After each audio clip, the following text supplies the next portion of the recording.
Ba re e ne e re e le diphoofolo tsohle tsa rera ho ya fata sediba, ka ha e ne e le komello e kgolo, mme phokojwe yona ya ikgannela. Diphoofolo tsohle tsa sebetsa ha mmoho ho etsa sediba seo.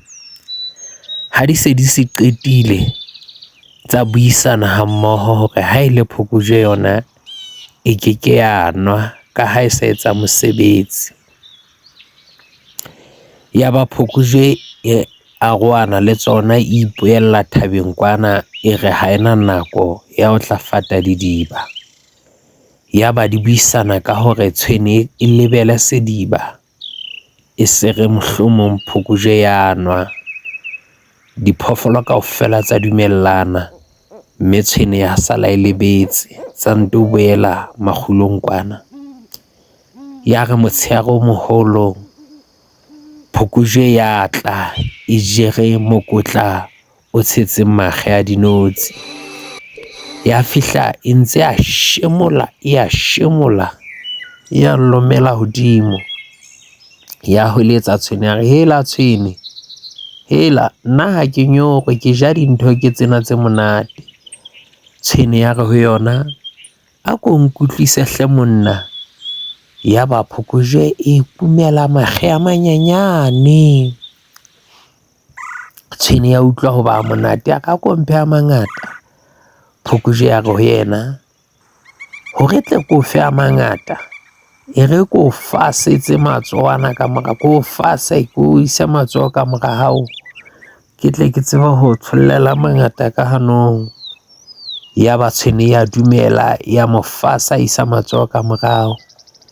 Phokojwe ho nna le hore e mo fe makge, ya sedibeng, ya nwa metsi, ya qeta. Diphoofolo ha di fihla tsa fumana phokojwe e nwele metsi, mme tshwene e fasitswe.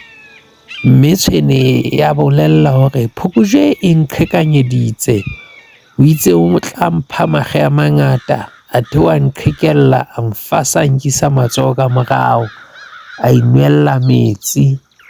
Ya ba mmutlanyana o ithaopela ho lebela. Mmutlwa ha wa lebela motshehare o moholo.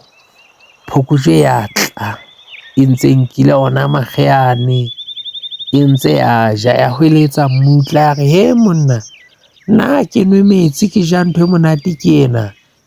Mmutla le ena re a ko nkutlwise hle monna.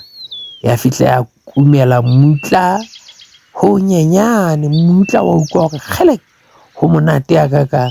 Ya ba ya re ho ko mphe ho holo. Phokojwe ya re hore tle ko fe ho holo, e re ko fase, ke ise matsoho ana ka morao, ke tle ko fe a mangata. Ya ba mmutla wa dumela. Ya ba phokojwe e nwa metsi jwalo ka pele.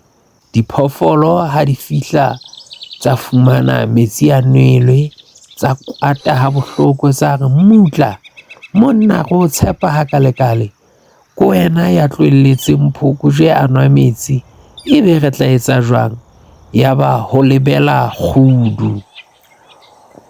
Phokojwe ha e hla thabeng mane, ha e elellwa hore o lebetse kgudu, ya re ya lebetseng ke sethotho sa dithoto, ke tlo fihla ke mo raya ka seeta, ke mo betsetsa kwana, ke nwa metsi. Phokojwe ha e fihla ya suthumetsa kgudu, ya mo lahlela kwana, ha inama e re nwa metsi, kgudu ya e nautsa ka leoto, ya mo kakatlela. Phokojwe ya re ka re ntlohelle wa nroba, ya ba e mo tshwere.